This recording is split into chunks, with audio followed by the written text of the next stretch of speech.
been set for the world to be judged by a man that Yahuwah has chosen, there's still time to share Revelation 22, verse 14. Obedience. Blessed are those doing his commandments, that they might have the right to the tree of life, to eat from the tree of life, and to enter the gates into the city, but outside are the dogs. Now what are they doing? They're keeping the commandments. So you can't wiggle around it. They're keeping the commandments of Elohim. Even the demons believe that Yahusha is Yahuwah, and they shudder. It takes obedience to receive the spirit of Yahusha. Acts 5:32 says so. Read Acts 5:32.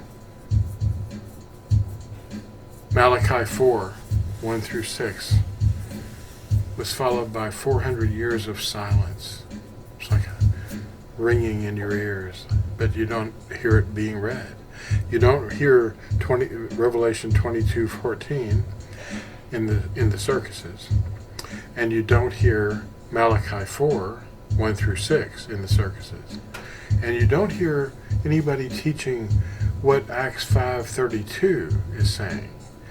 If you don't obey him, you're not going to receive his spirit. No matter how many sacraments they can invent, artificial devices, to get him in you or endow you with some favor.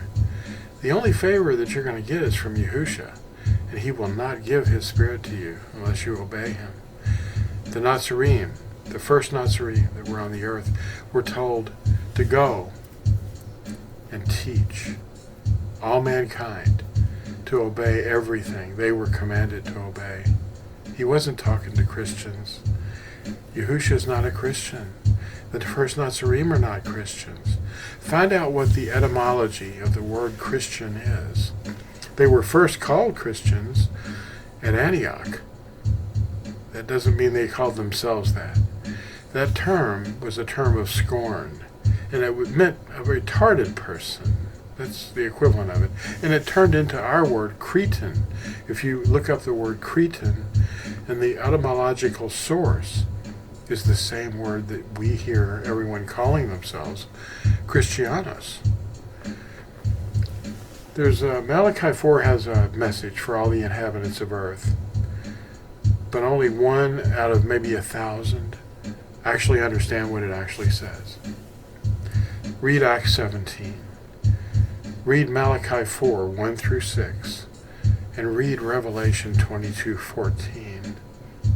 And you'll see why the dragon was enraged at the woman at Revelation 12, verse 17.